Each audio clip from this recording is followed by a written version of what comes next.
Our golden anniversary, 50 years.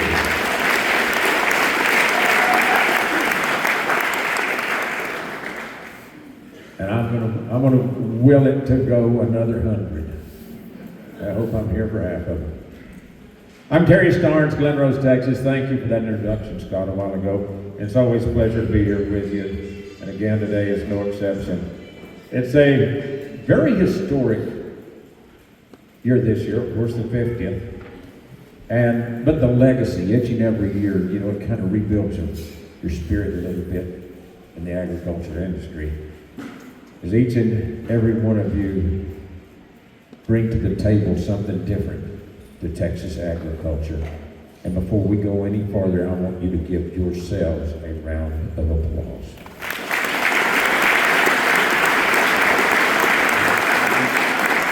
I know when the commissioner gets up here in a little while, he's gonna have us the latest numbers.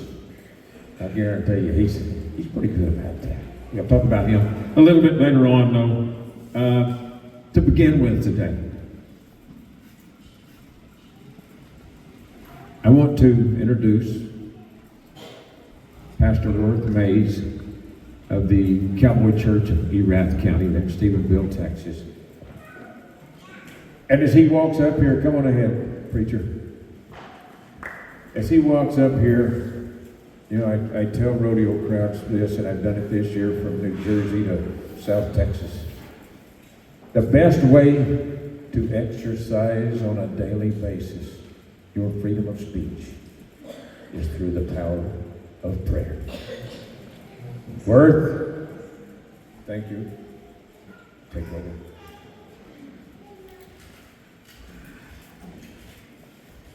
Proverbs chapter 22 and verse 28 is one of my foundational verses.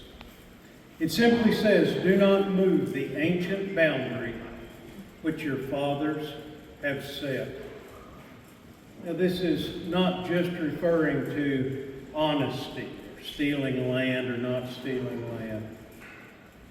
These ancient boundaries were the things upon which our country, our nation, this great state of Texas was built. It's the idea of honesty.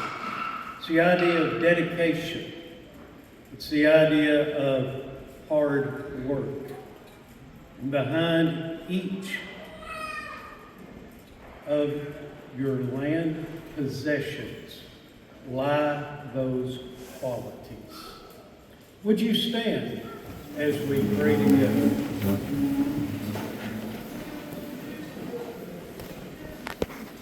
Heavenly Father, we do come thanking you for the gift that you have bestowed upon us, the ability to work, to steward the land that is yours.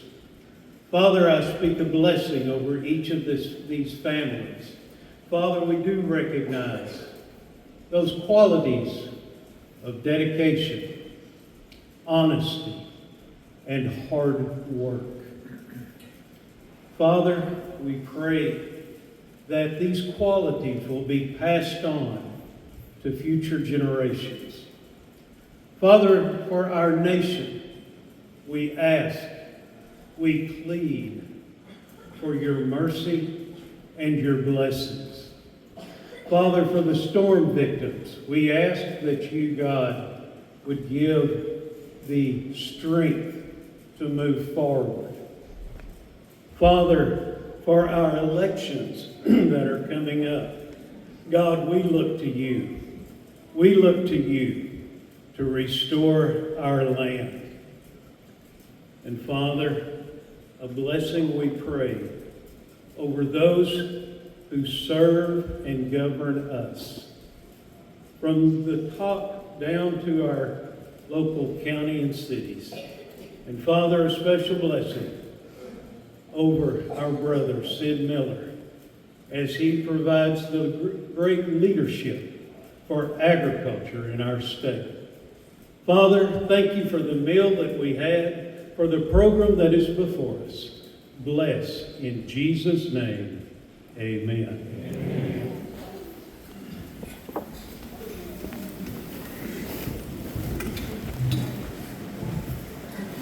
Thank you, Brother Worth. Ladies and gentlemen, we have a special treat for you here today, I think. And I think you'll agree with me. I'm going to ask you to rise one more time in just a couple of moments, if you would, please, for the presentation of our colors by the Comal County Sheriff's Office Honor Guard. And please remain standing for our pledges.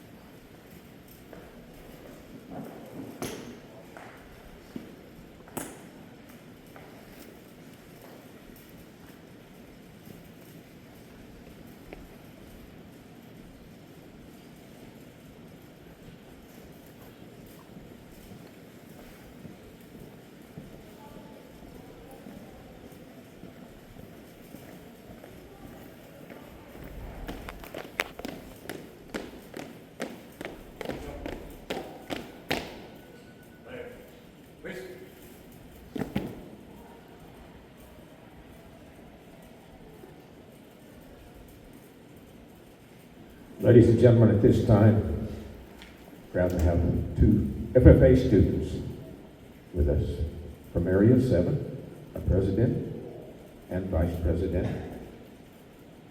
And I'm going to ask Augustus Anderson to lead us today in our Pledge of Allegiance. Augustus?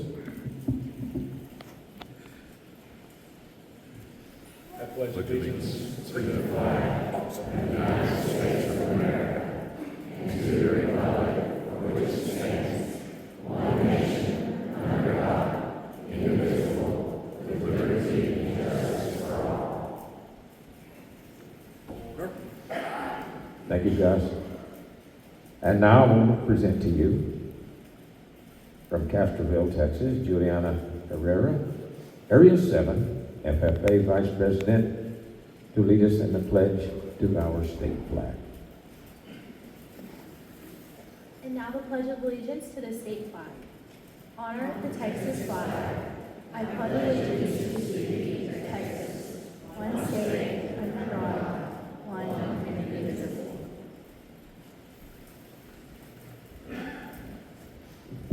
Thank you for that. We appreciate it, FFA students.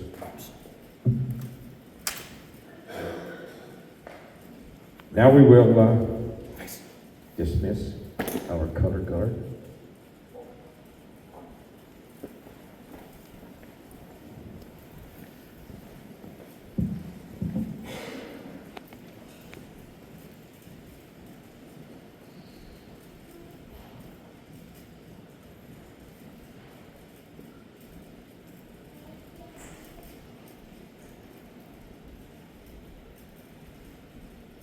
Ladies and gentlemen, if you would, please join me as we thank the Comal County Sheriff's Office Honor Guard for helping us with our opening ceremony here today.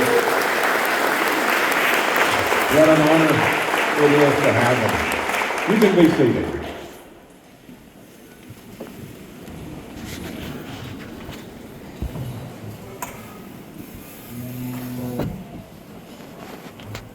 Now please join me, if you will, in acknowledging representatives from our sponsoring organizations and businesses that have helped to make our today's presentation and barbecue, that great barbecue luncheon possible. And I'll ask each one of you, as I call your names, to please stand and remain standing if you would till I get through everybody, and we'll give them all one big round of applause. And of course, we start with our title sponsors this year, who are Cavender's Western Wear and the Texas Farm Bureau. If their representatives are here, get you guys and gals to stand up for us. We appreciate it. Couldn't do it without you, I'll tell you that for sure. That lunch was good. But you know one thing that made it? I mean, the cherry on the sundae. Literally, that little creamery in Brenham, Texas. Bluebell ice cream that brought those desserts our way. Oh boy. Yeah. We're also proud to partner with Capital Farm Credit, Cornerstone Government Affairs, the Texas Poultry Federation, and Topo Chico. You folks are in here.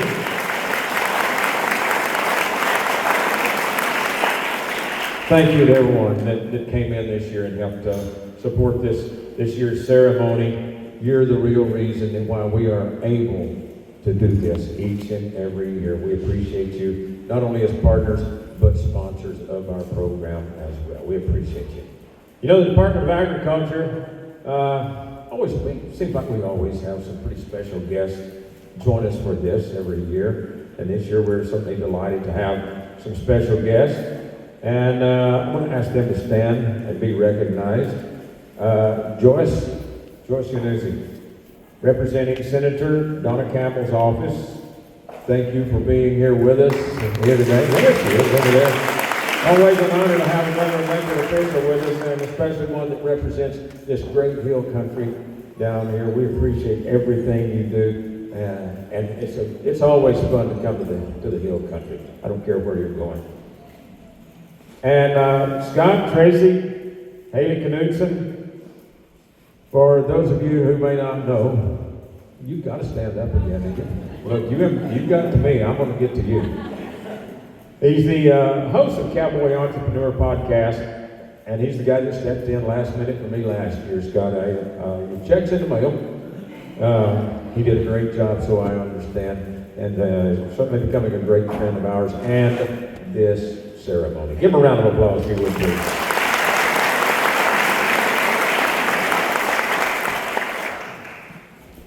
You know, the Texas Department of Agriculture has also prepared a short film for us this year. It speaks of the history and the meaning of the Family Land Heritage Program. 3 honorees from some previous years were kind enough to share a little bit of their stories with us for this 10-minute video, and I hope you enjoy it. I think you will.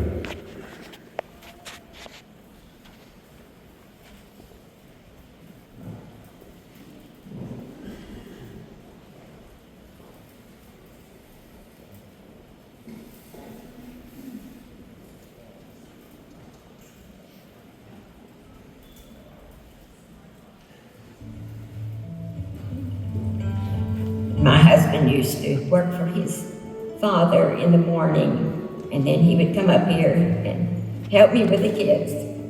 So he was a man of many trades.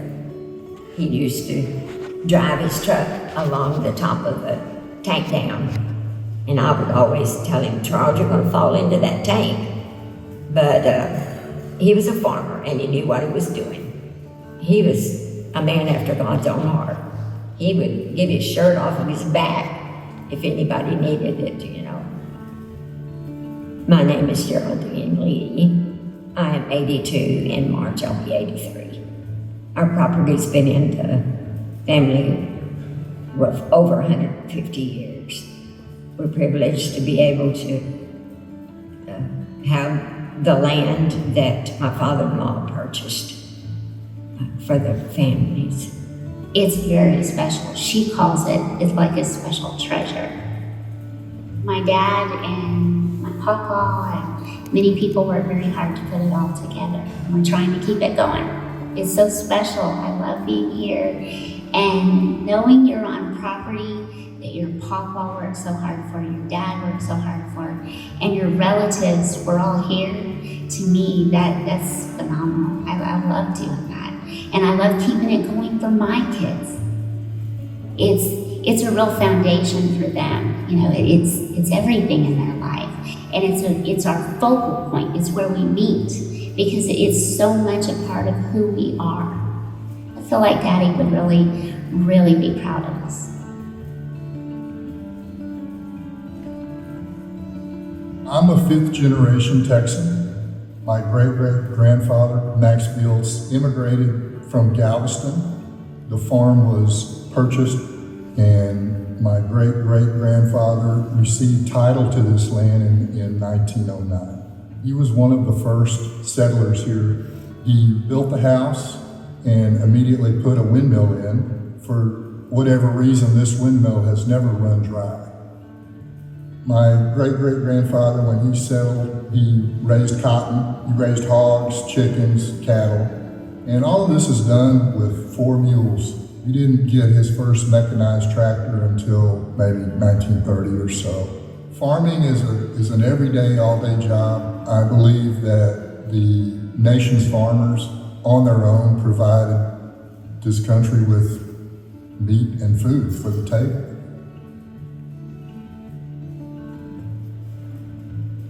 My great-grandfather, John Plattenhoff, came to the United States from Germany when he was 17. John was my great-grandfather, and my grandfather was Fred Plattenhoff, so we're part of that tribe. They lived on this property. It's a farm of roughly 300 plus acres. The land was purchased in 1890. It was roughly 20 years after the end of the Civil War. You come over here with everything you own in a suitcase. You work for your brother for 2 years to pay for your passage, and then you go out and start buying on your own. We talk about this property here being 130 years in our family, and it's interesting to see how things have changed. Back in the early days when John was here, 40 acres was about all a farmer could handle. And in order to farm, you had to have water close by. And it was vastly important to have a source that was reliable and sustainable. Water's a precious thing. You do your best to keep what the good Lord provides and always look for other sources. We have, as the crow flies, 15 miles away, less than 15 miles, we have Samsung that is coming in and the associated facilities that support it. So what has happened there is farmland has been taken out of production. So we as a family have agreed that we are going to maintain this farm as long as we can. It isn't the money that we make from it because we don't make much at all. So it's not in the money, it's the heritage and it's what our forefathers and foremothers brought to this country and brought to Williamson County that we still believe in heartily. We are very proud to be part of the Texas Farm Heritage Program, where the farm has been in the continuous use by our family for over 100 years. And it means a lot to us because we believe we understand what our family was about when they came here. For being 150 years, we went to the ceremony at the Capitol. We went up there and had the ceremony, and they were really, really nice. They helped us on the stage, gave us the plaque, gave us a flag. It was an honor to receive that because I think back, the least we can do is to carry on. A good name is rather to be chosen than great riches. I hope that I don't ever have to sell it, that it can be to the children. I would like to keep the land as much as I possibly can in the family. It means a lot, and I intend to leave it like that. The state of Texas, I think, with the Land Heritage Program is doing a great job in recognizing farmers, the family farmers. I think it shines a spotlight on the people who really deserve it, who have worked their whole life in the background, doing the things that need to be done to feed this country. Being able to be at the Capitol with my mom and dad as they received the 100-year award, it really meant a lot to them, and it really kind of tied the history together. Extremely proud of the families that have kept the land together 150, 200 years. I've had the opportunity to visit with some friends of mine who they talk about it's always a challenge as the new generations come along that aren't very close to the farm, and they have different wants, different needs, and it's a hard sell sometimes.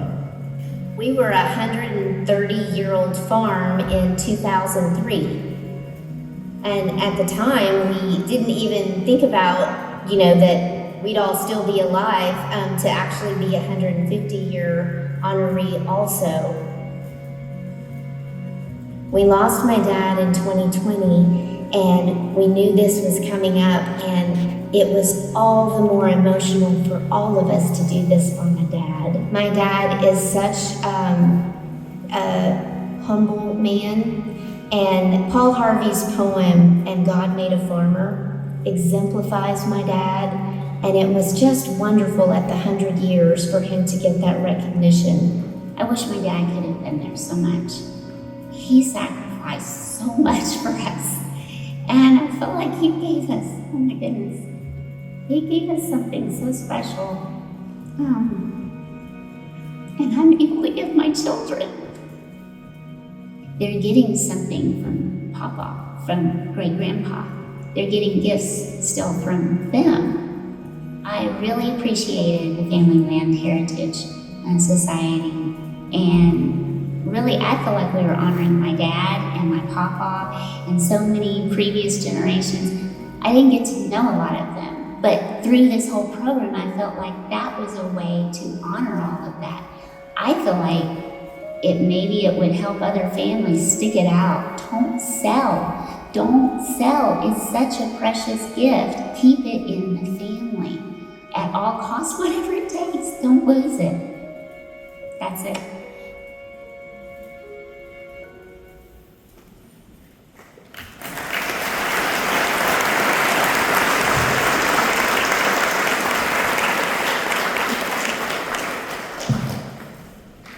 If that doesn't make your smile a little wider and tug at your heartstrings a little harder, there's doctors that can see you tomorrow to find out what's wrong with you. I do believe.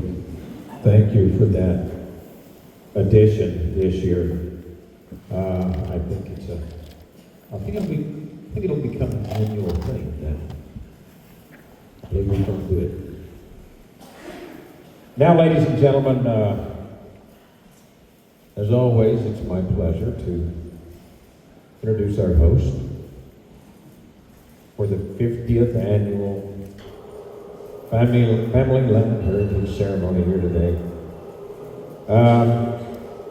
He's a former ag teacher, FFA advisor, 4-H leader, an 8th generation farmer and rancher himself. He's a cowboy at heart. I don't have to tell you that if you know anything about it. Some of the best quarter horses in the state of Texas. I met him probably 35, 36, 37 years ago in Comanche, Texas. He was setting out to be a world champion tie-down roper. And I was setting out on a career to be at the National Finals Rodeo to announce his name. He got pulled aside into farming, ranching, and eventually the political scene. And I'm still working after 43 and a half years to get to Las Vegas, Sid. But if I ever get there, you're going to sit up there by me because you're part of the reason I made it. Ladies and gentlemen, if you would, please make welcome the 12th Texas Agriculture Commissioner, my friend and yours, Mr. Sid Miller.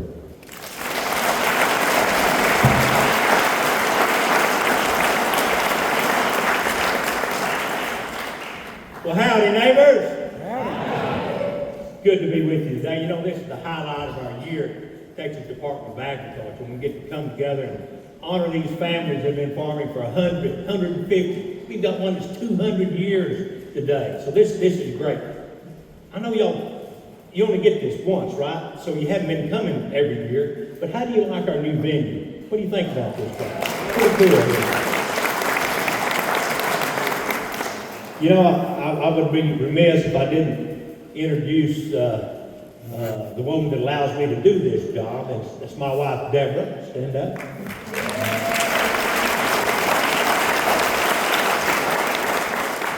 We've been married 47 years. How about that?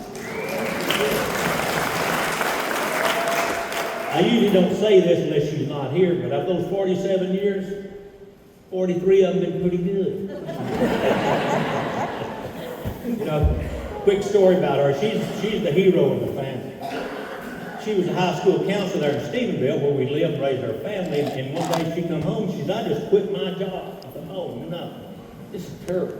But y'all know the secret to being successful in farming and ranching is having a wife that has a good job in town, right? This is not working out in my business plan. I said, what did you quit your job for? She said, well, we're going to start a high school for these kids that are dropping out, that are not fitting in the system, and we're going to get them off the taxpayer dime and make productive taxpaying citizens out of them. So she started an at-risk high school and didn't charge any tuition. It's very successful. She did that. She opened a second one in what's called a residential treatment center, and that's where the courts adjudicate these kids to go get off drugs or alcohol, whatever it is. The good part about it is attendance is 100% because they're locked in. They can't not go to school. So she did that for about 20 years, and she retired. And this is before the grandkids were very big, so she didn't have any hobbies. She put everything she had into saving those kids, and she saved a lot of them. And I travel a lot. I am gone all the time. I spent over 200 nights in hotels last year traveling. I just got back Sunday from my second trip to Butler, Pennsylvania for the rally up there for Donald Trump. Earlier in the summer, I made a trip to Kenya. I've got to make a trip to Europe next month on a trade mission, opening up markets for you and your products. We hustle that pretty hard. I've got Dan Hunter and some of his crew here with me. Dan heads up our international trade, our trade and business division. So we work hard for you. So I come home one day from one of my trips, and there's Deborah on the couch. I said, honey, come on. You got to do something besides listen to Rush Limbaugh and watch Fox News. She said, you know, you're right. I am so bored. I have got to find a hobby. I said, good. I hope you find one. So about 2 weeks, I'm in Houston. She called me all excited. She said, I found the perfect hobby. I just love it. And you're going to love it too. I said, good. What is it, baby? She said, oh, I'll just show you when you get home. I said, okay.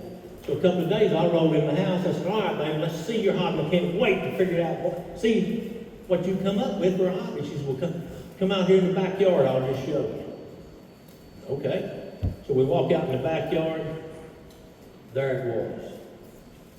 The most beautiful chicken coop I'd ever seen. I said, this is perfect. The First Lady of Agriculture is a poultry farm. I'll make a campaign commercial out of this. This is great. Let's go see your chickens. Couldn't wait. So we walk over and we look in the chicken coop. I can't believe it. She's got a young rooster. She's got an old rooster and one hen. I said, oh, come on, honey. You're a country girl. You know this is not going to work.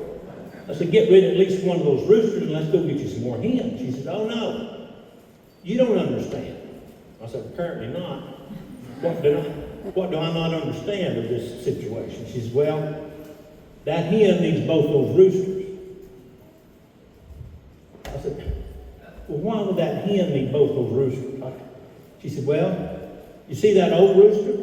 I said, yeah, what about it? She said, well, he travels a lot. He's gone all the time.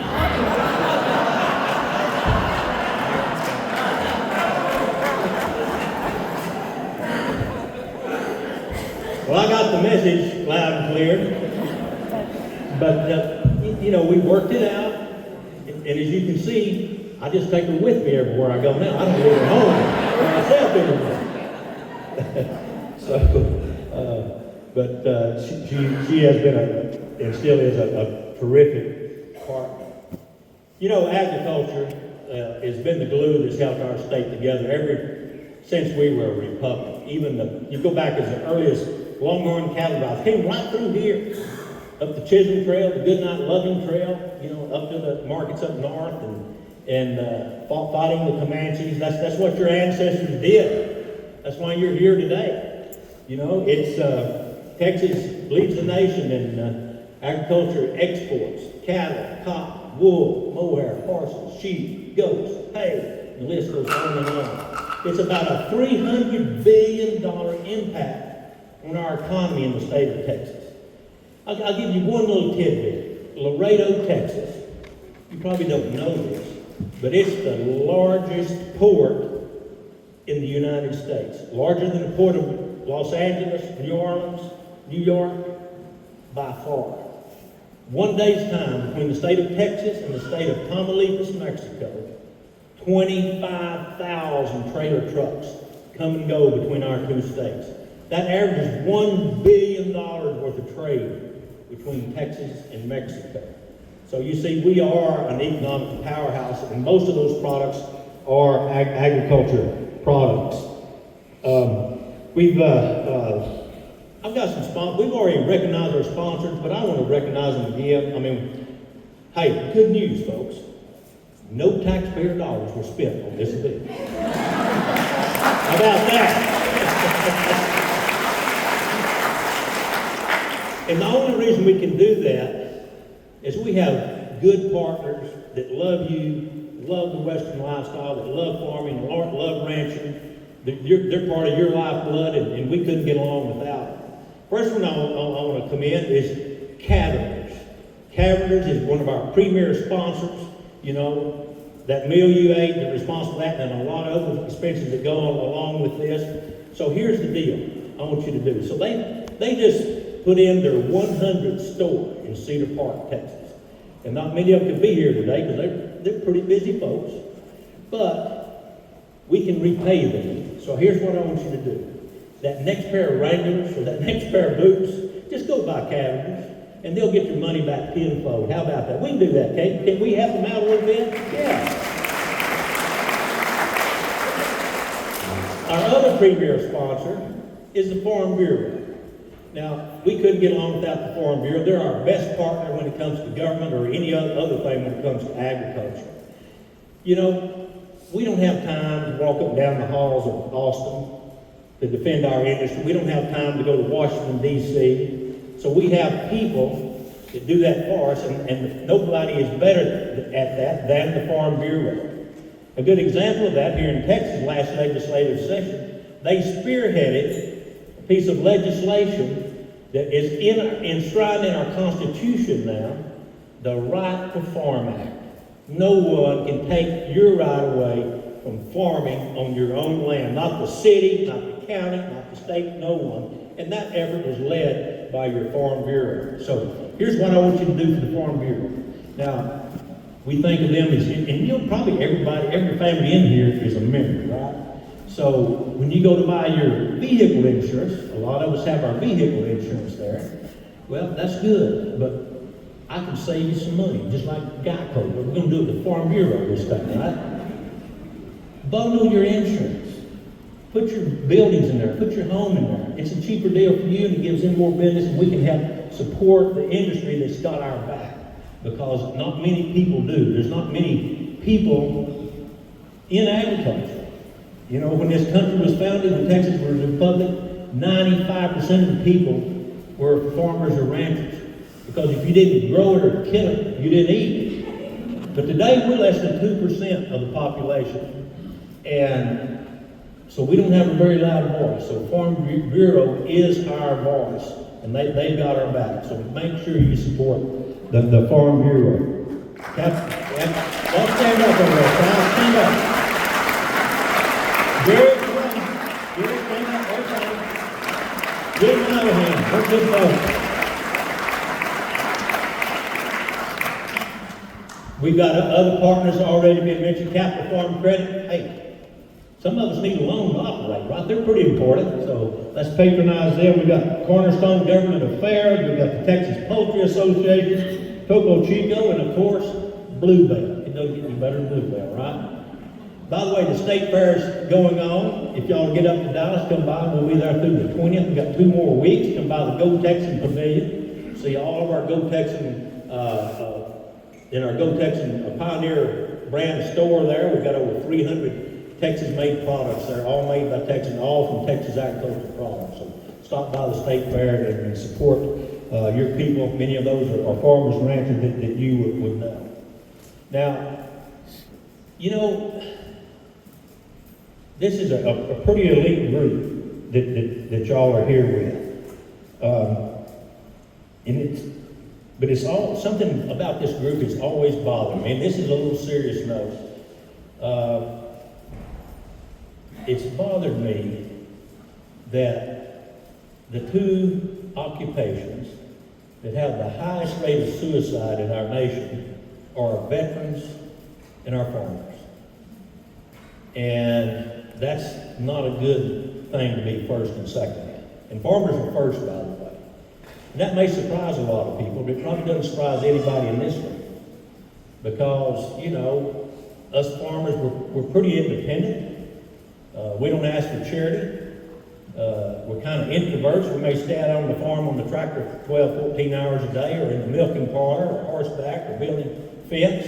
We just don't have the time. It's not that we don't like to socialize, we just don't have time. We got too much to do and too little to do it, because we have to continue to, you know, produce more with less.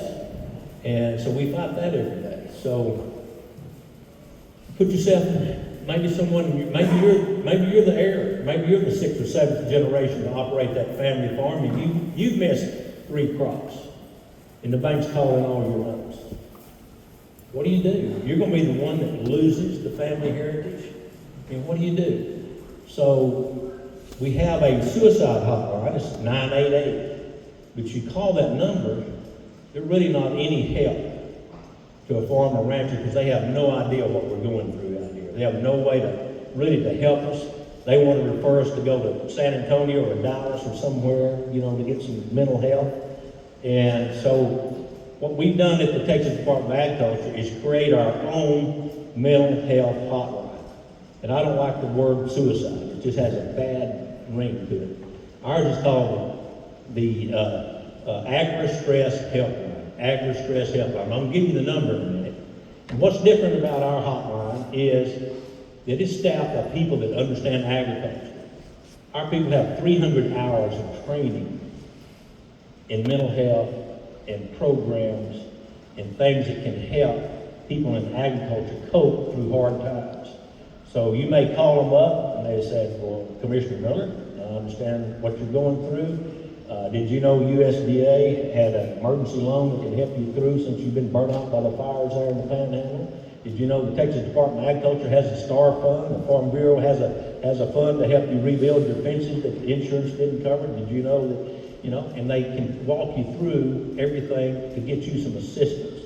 And they also can refer you to some local places where you can get, you know, talk to someone and talk through the problems you're going through.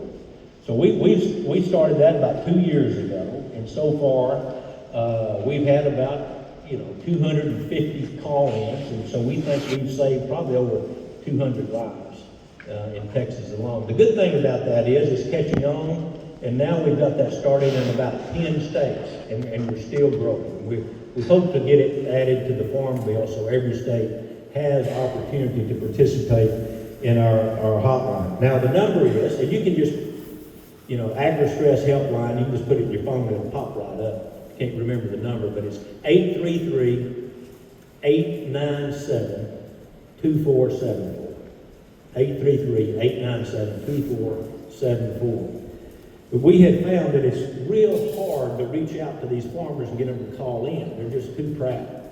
And so you'll see our advertisement up. We've got billboards everywhere. We've got a big emphasis on it, ad campaign at the State Fair of Texas. We'll have them at Fort Worth and San Antonio and all the rest of them. But help us get the word out. But we have found we've changed our target audience, and we're not targeting the farmer directly anymore. So we are targeting the children and grandchildren of these farmers and ranchers. I mean, what Pawpaw's going to tell his grandkid he's not going to call that line. I mean, they'll do it they may not do it for themselves, but anything that grandkid asks. So if you have an opportunity, if you know someone like that, please help them. Please offer them that assistance. See if you can get them to call in. Let us help them. We have got the assets and tools to help them do that. Terry said that I was an ag teacher, and I wasn't. I graduated Tarleton State University. I got out and taught the vocational agriculture in a little town called Gustine, Texas, in Comanche County.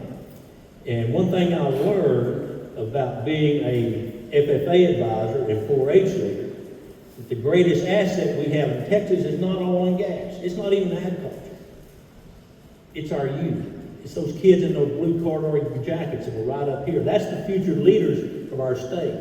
No place else in our education system is leadership taught other than in FFA. So give those kids a round of applause. Anytime you see them, we're going to support them. We need them. Because the average age of the Texas farmer and rancher is about 60 years old. And they're getting older. So we've got to have this new generation to come behind us.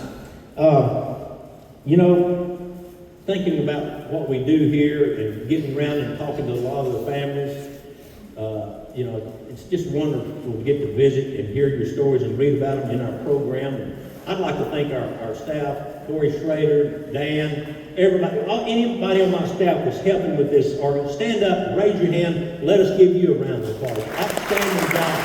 Perfect. Laura Scott, Mindy, Weston, thank y'all very much. I would say this is a successful day. Here's what I want you to think about. This is a very elite group. We've been doing this 50 years, and we've had about 3,000 recipients. That sounds like a lot, but there's 244,000 farms in the state of Texas, farms and ranches. Now, middle math, that's $250,000. That's 250,000, by my math. I'm figuring there's another 6,000 that the government doesn't know about. They're growing crops that they don't want the government, to know about. So I'm gonna round it up to 250,000. So that means that you are 0.01% of the farming community. 0.1% of you make it, keeping that land together in your family for 100 years or more. Give yourself a hand. That's a good deal.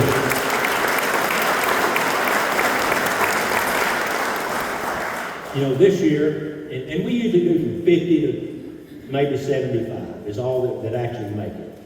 But this year, we're recognizing in that range 61 families that have been farming the same ground for 100 plus, 150 plus. I said, we even have one here that came with Moses Austin original 300 or 200 years.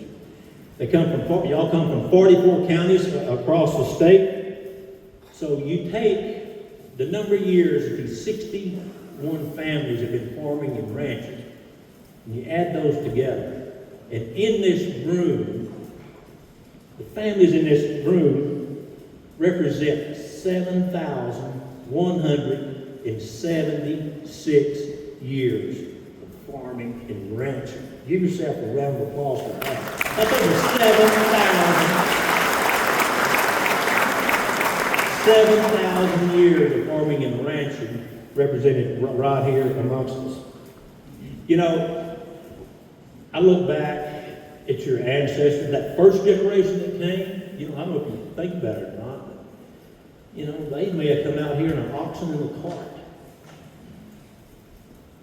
A lot of them put a dugout on the side of a hill, made a sod house, cooked with buffalo chips. That's what we're farming pretty bad in my world. You know it?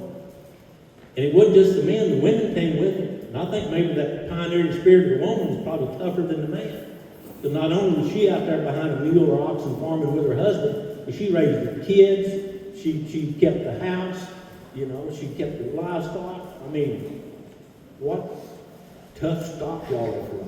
When you think about it, we think farming's pretty tough today, right? With the weather we have to deal with, the markets, the cost of inputs, the politics. It ain't nothing like making a house outside and cooking with buffalo chips. You hadn't done that, had you? So I commend you and your families. I was talking to a gentleman out here about how long his family, he said, yeah, we've been ranching this same land for 126 years. I said, you know what? That's outstanding. That's wonderful. And then he said, I told my banker, if we have a couple more good years, I think we can get it paid off. Well, I tell you what, I'm gonna get out of your way. You didn't come here to hear me. We've got some awards we're gonna give out. We're gonna recognize you. You're the focus of this whole event today.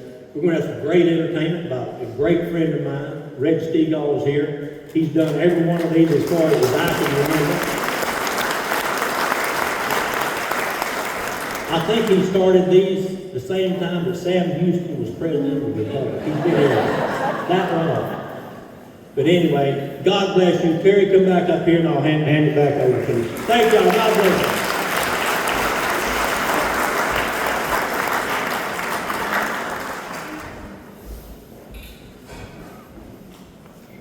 Commissioner, if I could, I'd like to talk to that fellow that's got that property about to be paid off. I need to get a little further head start.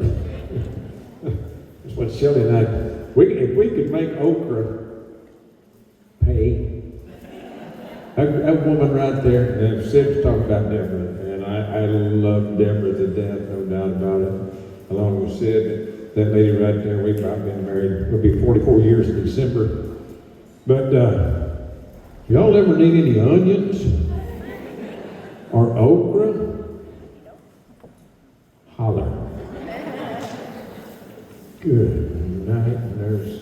She's a gardening dude.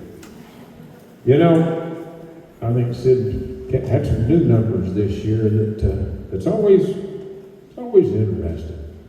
And, you can hear a lot of these numbers, and he's made a little junkie out of me. How many of you have seen the show on RFD TV, Texas Agriculture Matters?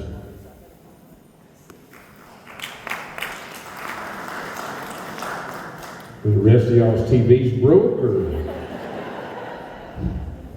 your subscriptions up? And Red and I, we've talked about it. Red and I were on the very first episode of Texas Agriculture Matters. And then, it wasn't too long after that Red was back on there. Probably, maybe 30th or 40th, something like that. I kind of kept waiting for the call. I guess he ran out of prospects. Finally, I got to go back a couple of years ago. I want Red and I to do one, and I want us to have our guest be Commissioner Sid Miller. Now, see, I've said that in public now, so. Now, Sid, it's a great deal. It's a wonderful show. I think it's opened a lot of eyes to what Texas agriculture is and can be. So thank you for that. And on that same note, Texas Agriculture Matters quilt block competition winners.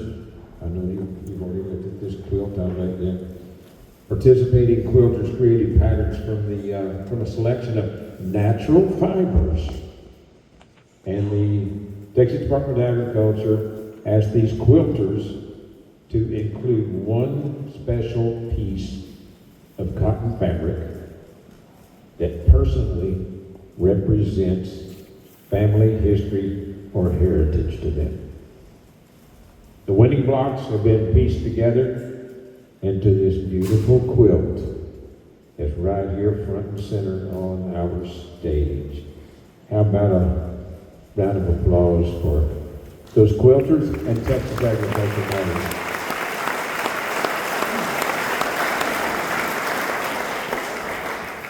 Well, you almost had me going into the shrimping business one time, and then we kind of got dry again, Now, I think here's the moment that we all came for, that we've been waiting for, the presentation of the 2024 Texas Family Land Heritage Honorees. Now, here's how we're going to do this. The ushers will guide our recipients to the front, where they'll be presented their certificate by Commissioner Miller. 2 photos for each property will be taken, so please remove, if you want to, remove your name tags when your group is escorted to the front. There will be a time after the ceremony that you can take additional photographs if you want to do that. We will present our 200-year honoree first, and then be followed by the 150, and then the 100-year honorees. I want to ask you if you would please hold your applause until all honorees in that particular category are announced. So, Commissioner, let's get serious about it. What do you say? We're going to start with our 200-year presentation. 200 years. And representing the Stewart Ranch from Fort Bend County, Jesse and Julius Stewart. It's about 10 miles north of Richmond, Rosenberg area there. John Foster was one of the original 300 settlers to come to Texas, known as Stephen F. Austin's Old 300. John and his wife Mary founded Stewart Ranch on a 12,750 acre Spanish land grant where they raised cattle and cotton. He founded the community of Foster near Richmond. The Foster family married into the Mays family, followed by the Stewart family, passing down the land through the years to their sons and daughters. 7 generations later, the land still operates as a working cattle ranch in Fort Bend County, Texas. Founded in 1824, the Stewart Ranch. How about a round of applause for our 200 years recipient. Wow.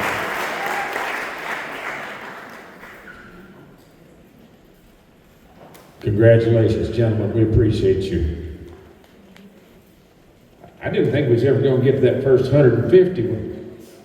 Commissioner, we got it, now we're gone. When you get to that 200, we out of here. Race is on, boys. Let's go to 150-year honorees. For 150 years representing the Pike Davis Ranch from Blanco County, Betty Green, Howard Hicks. Thank you. The Pikes Davis Ranch, 25 miles northwest of Johnson City. Alfred Davis came to Texas in 1854, settled in what to become known as the Blowout Community, now northwest Blanco County. He and his wife, Mary, raised cattle, corn, and cane. When Alfred passed away in 2001, most of his property passed on to his son, William Othello Davis. And when he passed away in 1909, his property passed to his wife, Betty. In 1926, she divided the 8,840 acre ranch among her 5 sons. Pike Davis received 1,386 acres and has been operated continuously as a commercial cow-calf ranch since its founding in 1854. Our next 150-year representative and recipient is the Brant Ranch from DeWitt County. Beth Riedesel and Gil Riedesel are with us today. The Brant Ranch is located 3 miles west of Myersville. Louis H. Brant traveled with his family from eastern Prussia to DeWitt County, where he founded his ranch on 363 acres. The family raised cotton, corn, cane, cattle, and horses. The land passed through 5 generations to the current owner, Beth Brant Riedesel. A 100-year-old hand-dug well still provides water for the Brant descendants who raised cattle on this property, which was founded by Brant in 1874. Congratulations to you. Our next 150-year recipient, representing Yawden Farm from Fayette County. Frank Dale Yonda, and Jamie Yonda.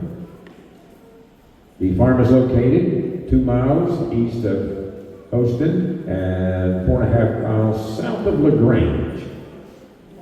Founder, Joseph Lydia, and his family traveled from Moravia to Texas in 1860, seeking greater economic opportunities and more peaceful life. He and his family raised livestock, corn, and cotton on 67 acres, and Yonda Farm was first recognized as a family land heritage property in 1974. So under the 4th generation owner, Frank Yonda, 6th generation owners, brother and sisters, Dale F. Yonda and Jamie Yonda, raised Bermuda and coastal grasses on the property to today, which was founded in 1866. Our next 150 years, representing the B33 Blackwell family farm in Fayette County, Tammy Jo Blackwell with us today, representing them. The BB33 Blackwell family farm located 3 miles north of Fredericksburg. Founder Christopher Pugh left Hanover, Germany to escape strict farming regulations. He and his wife settled in the colony of Fredericksburg in 1846, where they farmed 320 acres and raised 8 kilos. The farm has passed down through 6 generations to great-great-great-grandson Charles Blackwell. When Charles passed away in the summer of 2023, his wife Tammy Jo Blackwell took over the family farm single-handedly, determined to honor her husband's legacy and preserve the family's farming heritage. She raises American black Herefords and red Herefords stock cattle on the Blackwell family farm, founded in 1850. Thank you.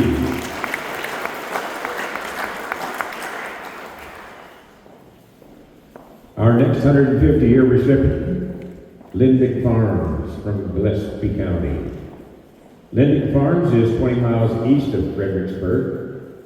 Andres Lindick and his family settled on 300 acres in Gillespie County in 1874. They built a 2-room log house and made their living off the land since 1974. Under the 3rd generation owner, Eugene Lindick, Lindick Farms received the family land heritage honor for 100 years of family ownership.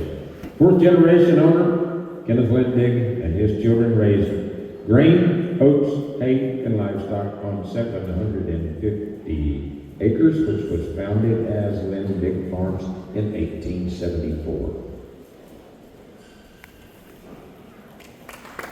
Our next 150-year recipient could not be with us today. Let me tell you a little bit about him real quick. It's the Bates Ranch from Lampasas County. Billy Bates, Tasha, owner, run that deal. Maybe there. Bates Ranch is located 8 miles southwest of the city of Lampasas. William Denton Bean came to Texas from Arkansas, and he and his wife Julia bought 600 acres in Lampasas, Texas, where they gave their 5 children jobs raising cattle and sheep. And great-great-grandson Billy Joe Bates and his wife Tasha live on the ranch and plan to continue to raise cattle with their sons while managing the land, conservative all of the efforts that are involved in it as well. The Bates family, founded in 1871. Our next 150-year recipient, representing Balzan Place from Medina County, Gary Balzan, Hunter Balzan, and the Balzan Place is located 3.5 miles northeast Quehee. German founder Harm Balzan had hopes of greater economic opportunity in Texas. He purchased 53 acres in South Texas near the tiny settlement of Quehee with his wife and their 8 children. Holdings would grow to cover over 700 acres. Owner Gary Bowson grew hay and raised cattle on 249 acres. Farm Bowson's original holdings. Gary Bowson's son, Brett, and Brett's wife, Melissa, continue to raise cattle there, and that place founded in 1868. Thank you. For 150 years next is the Shows Farm from Navarro County. Mark and Bonnie Shows here with us today. Shows Farm is located 11 miles northwest of Corsicana. W.W. Stokes came to Texas to escape economic disaster after the Civil War, purchasing 74 acres in North Texas. The family still uses the original brand, a forward S and backward S from the 1870s, which is currently registered. Elizabeth Shows, great-granddaughter of William Stokes, and her husband, A.M. Stokes, received the Century Land Ownership Honor in 1974, and the farm that raises Texas Longhorns was founded in 1872. Thank you. Our next 150 years recipient, Chastain Cattle Company from Palo Pinto. Jack and Lee Chastain boys. The Chastain Cattle Company is located 10 miles south of Mineral Wells. Founder James Gilbert married a widow with 160 acres in 1862. Together they raised 5 children, and over time James increased their holdings to 1,553 acres. The family raised cotton, corn, and cattle, and owner Jackie Lee Chastain, great-grandson of the founder, and his wife Evelyn, raised cattle, hay, and wheat with their son Lee. Chastain Cattle Company, founded in 1862.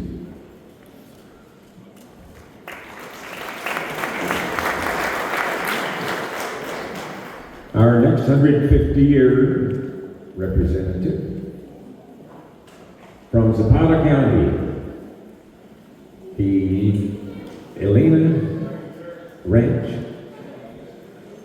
representatives, Elena Ramirez Kraft and Carlos Ramirez.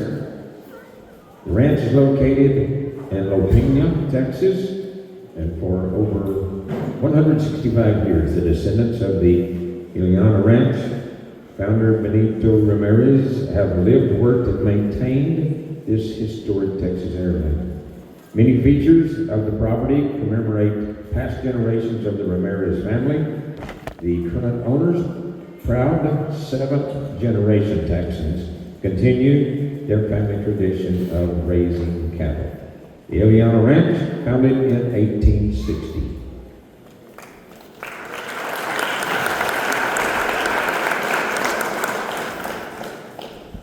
That concludes our 150-year honorees. Let's give them all a big round of applause back there, would you?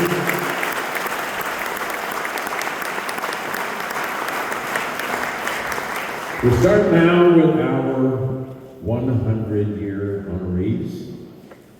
And we started with the Blaylock Hendricks Family Farm and Ranch from Atascosa County, founded in 1922.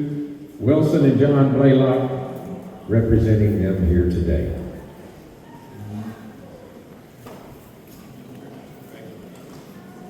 Representing the Weezer Farm from Atascosa County, founded in 1917. William Weezer and John Weezer.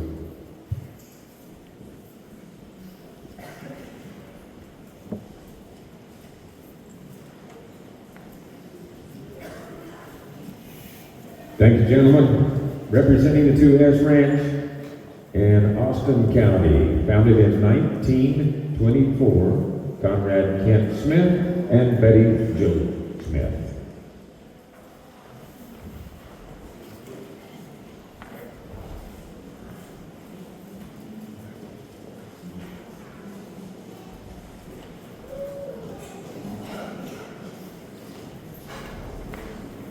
Congratulations to the Smiths.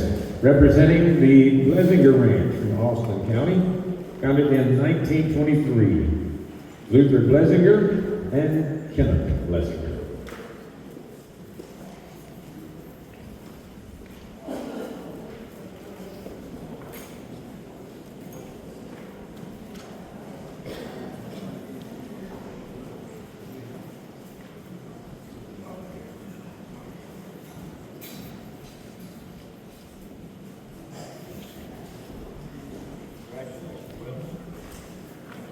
Representing the U6 Ranch from Austin County, founded in 1906, Chad Devon and Thomas Devon.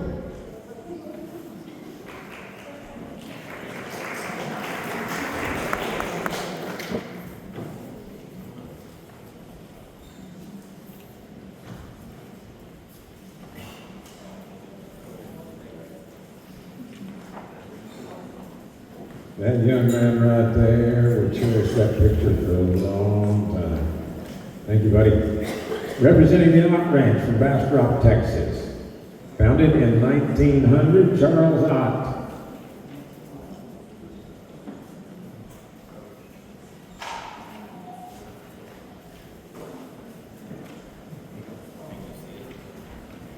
Representing the Hensrick Family Farm from Baylor County.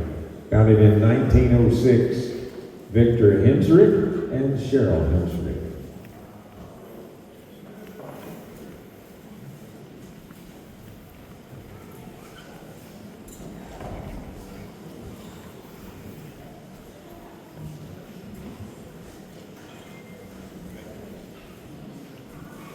Representing the Circle J Farm from Bosque County, founded in 1895, Shirley Hastings Johnson and Jim Johnson.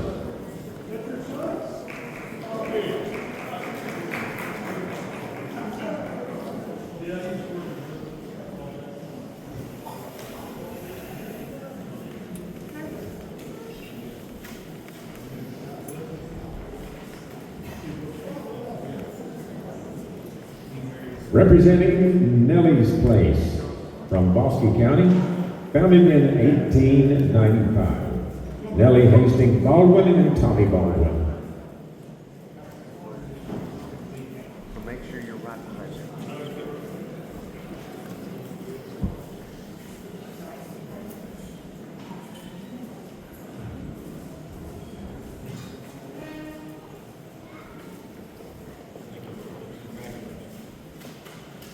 Representing the McLaughlin Ranch from Brown County, founded in 1899, Albert McLaughlin and Jackie McLaughlin.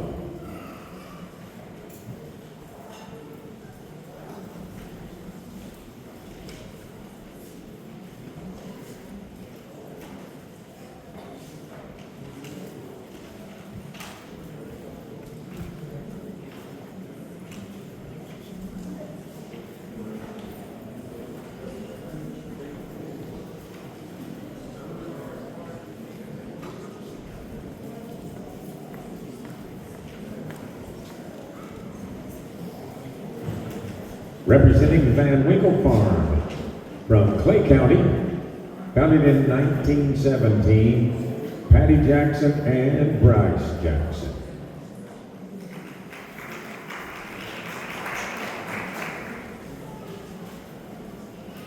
If you ever need a good carriage or a wagon, there's the guy right there. He'll take you around the courthouse around or two of them wrong horses. Bryce, always good to see you, my friend.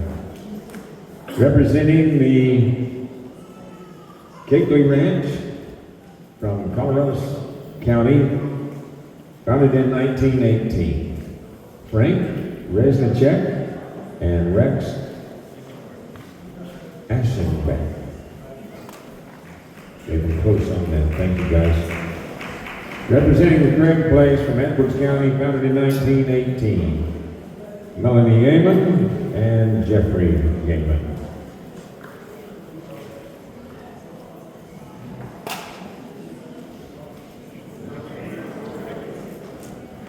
Representing the Stowe's Farm from from Fayette County, founded in 1891. Carolyn Youngman. Thank you, Carolyn.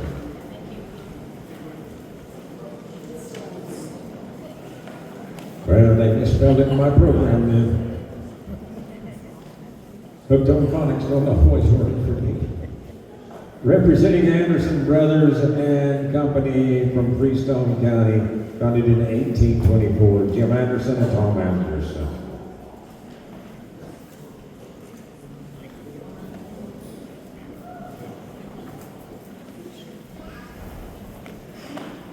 Representing Seams Farm from Hamilton County, founded in 1923, Harvey Seams and Bernice Seams.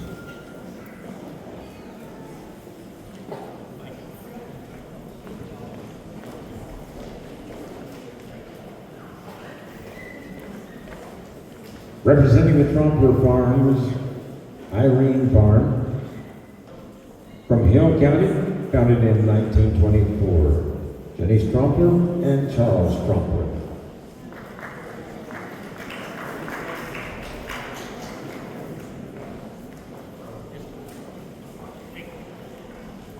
Representing the Williams Anderson Ranch from Jack County, founded in 1897, Nelda Cooper and Roy Cooper.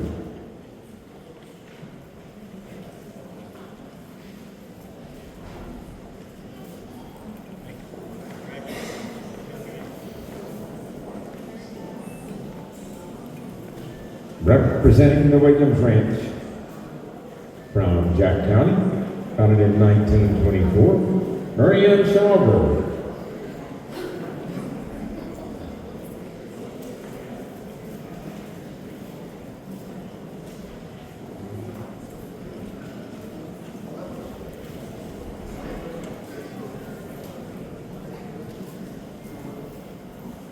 Representing the Welch Farm from Knox County, founded in 1924, Jared Slagle and Ronnie Slagle.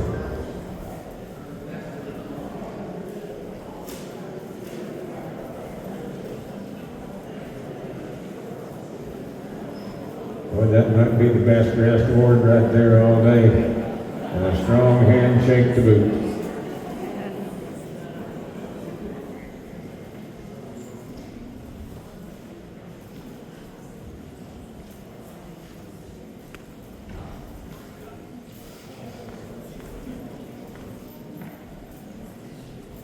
Representing the Wick Ranch from Lavaca County, founded in 1908, Lawrence Wick and Marietta Matthews.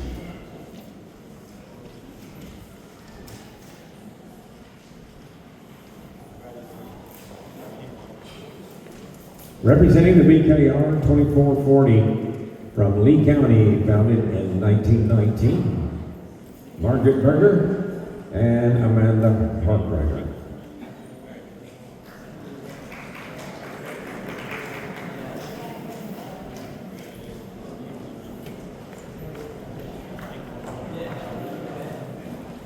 Representing the Cherub Farm from Lee County, founded in 1919,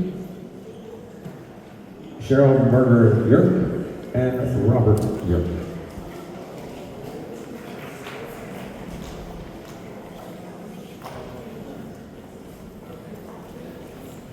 Representing the Brosh Farms from Lynn County, founded in 1924, Glenn Brosh and Stephen Brosh.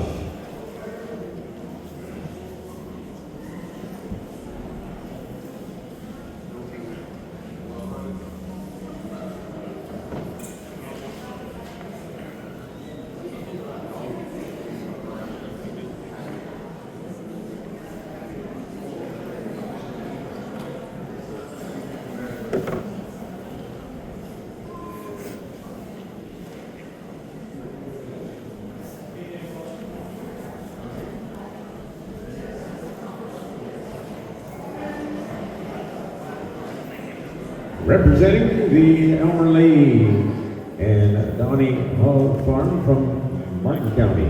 Founded in 1923, Gary Hull and Julie Hull.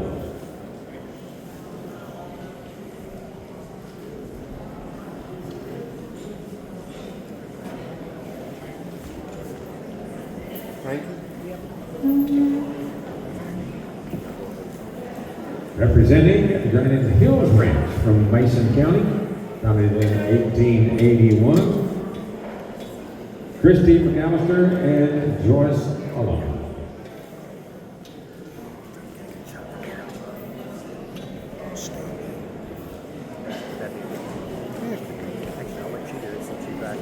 Congratulations, ladies.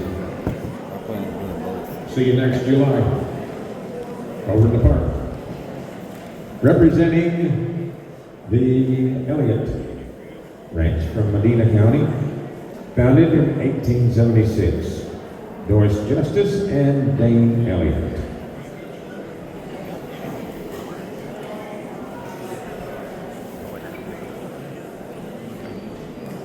Representing the Havey Farm from Medina County, founded in 1920, Sharon Balson and Arlene Long.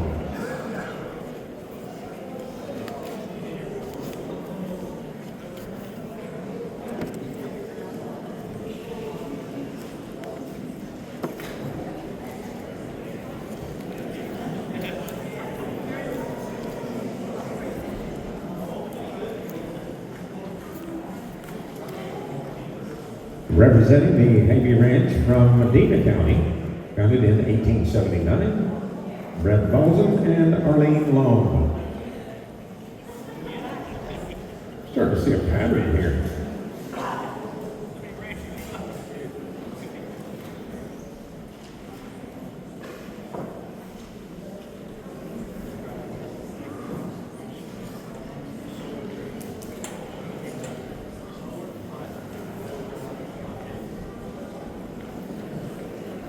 Representing Noki, Wilhelm, and Noki Wilhelm Ranch from Menard in McCullough counties, founded in 1880, George Noki and Stephanie Parker.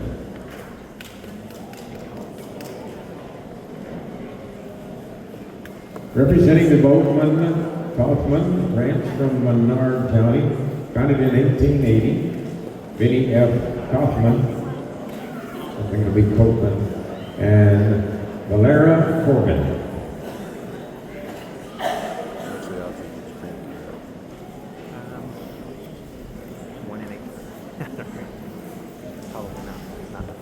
Representing the Butler Ranch from Mitchell County, founded in 1907, Danny and Brian Butler.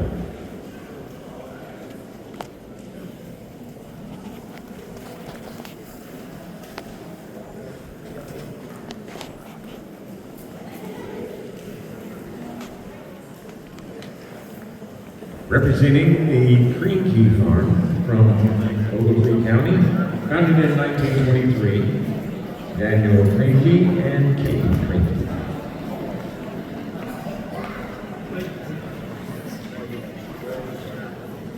Representing the Claude Wright Dairy Farm from Parker County, founded in 1922, Tim Wright and